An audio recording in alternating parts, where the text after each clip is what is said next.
আরজিকর হাসপাতালের ঘটনায় এবার প্রতিবাদে নামল ঝালদার সুবর্ণ বণিক সমিতি। এদিন সুবর্ণ বণিক সমিতির সাথে জড়িত সমস্ত পরিবারের পক্ষ থেকে দোষীদের উপযুক্ত শাস্তির দাবিতে প্রতিবাদ মিছিল হল ঝালদায়। রবিবার রাত্রে মিছিলটি ঝালদা ৮ নম্বর ওয়ার্ড অন্নপূর্ণা মন্দির থেকে শুরু করে ঝালদা বাসস্ট্যান্ডে নির্যাতিতার জন্য ১ মিনিট নীরবতা পালন করে।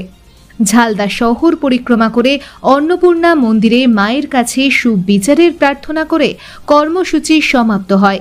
মিছিলের নেতৃত্বে ছিলেন ঝালদা সুবর্ণ বণিক সমিতির সম্পাদক বিপ্লব কয়াল। এদিন বিপ্লববাবু সাংবাদিকদের মুখোমুখি হয়ে ঝালদাবাসীর কাছে আবেদন রাখেন, যারা এখনো পথে নামেননি তাদেরকে পথে নেমে পড়তে হবে। যতদিন না নির্যাতিতার পরিবার সুবিচার পাচ্ছে, আমরাও এই আন্দোলনে আছি। এই অরাজনৈতিক প্রতিবাদ মিছিল প্রমাণ করে আগামী দিনে নতুন পথে হাঁটতে চলেছে সকলে। এদিন উপস্থিত ছিলেন সুবর্ণ বণিক সমিতির অন্যান্য সদস্যগণ। আজকে আমরা এই প্রথম সুবর্ণ বণিক সমাজ থেকে আমরা প্রতিবাদে সামিল হয়েছি। আপনারা হয়তো প্রশ্ন করবেন যে এত দেরি কেন, কিন্তু আমরা সমাজ থেকে সচরাচর প্রতিবাদ কোনোভাবেই করি না, কর্মসূচি পালন করি না, কিন্তু আজকে ঘটনার ১ মাস হতে চলল।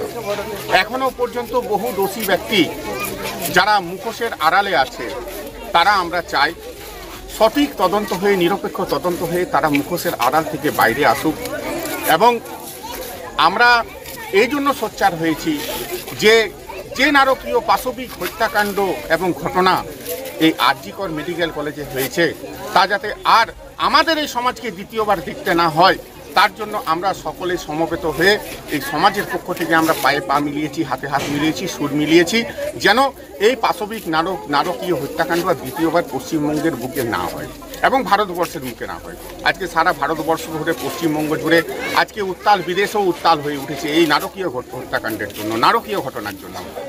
আমরা সমাজকে বলছি যে প্রশাসনকে অনুরোধ করব যে যাতে এই নারকীয় হত্যাকাণ্ডের সঠিক তদন্ত হয়ে দোষী ব্যক্তির দৃষ্টান্তমূলক শাস্তি হয় ভারতীয় দণ্ডবিধির অনুসারে।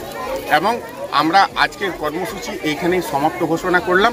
আমাদের আগামী কর্মসূচি আমরা দেখছি, যদি এই প্রক্রিয়া যদি সম্পন্ন না হয়, যদি সঠিকভাবে তদন্ত না হয়, আমরা আবার সোচ্চার হব এবং আমরা আবার এই ব্যাপারে আমরা সোচ্চার হব। ঝালদা থেকে কলকাতা 100, কলকাতা 100, ঝালদা থেকে কলকাতা।